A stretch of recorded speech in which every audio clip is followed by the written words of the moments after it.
Bonjour à tous, bonjour Julien. Salut Val et bienvenue. Dans ton com, qu'est-ce que tu nous proposes aujourd'hui? Alors aujourd'hui, des agriculteurs en colère, nos petits Français nuls en maths et un retour sur la soirée organisée le week-end dernier, place de Jaude à Clermont. On commence avec les agriculteurs qui en ce moment ne sont pas contents après le gouvernement qui projette de redessiner la carte des zones défavorisées, ce qui pourrait supprimer des aides pour certains. Alors pour exprimer leur colère, les agriculteurs ont mis en place plusieurs opérations coup de poing avec au programme blocage d'autoroutes et de supermarchés, dépôt d'ordures et lâcher de salaire, ce qui n'a pas manqué de faire réagir nos lecteurs. Et Marielle, elle n'est pas contente qu'on bloque son magasin. Ils nous en à force, ils ont qu'à faire de la vente directe et ne plus passer par ces grands groupes qui les tueront.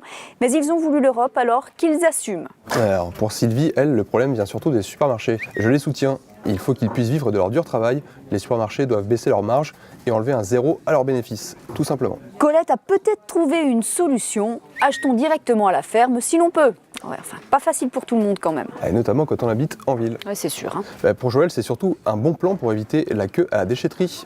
Méthode efficace pour se débarrasser de ses déchets. Et en parlant de méthode, si vous en avez une aussi pour que nos petits Français s'améliorent en maths, nous sommes preneurs.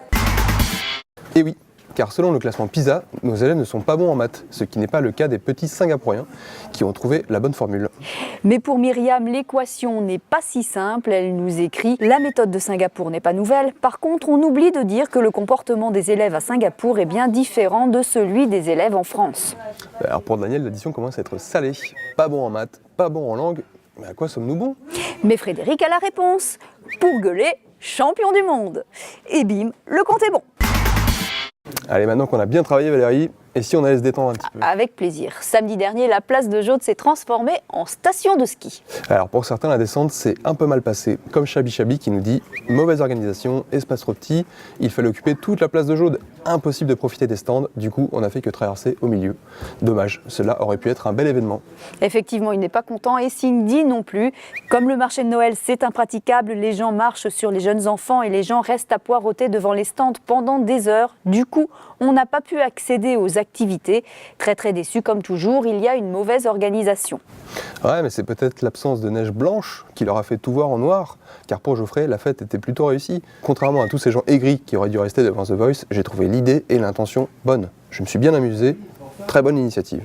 Et oui, et Audrey aussi a aimé. Nous, on a passé un très bon moment, on a bien profité.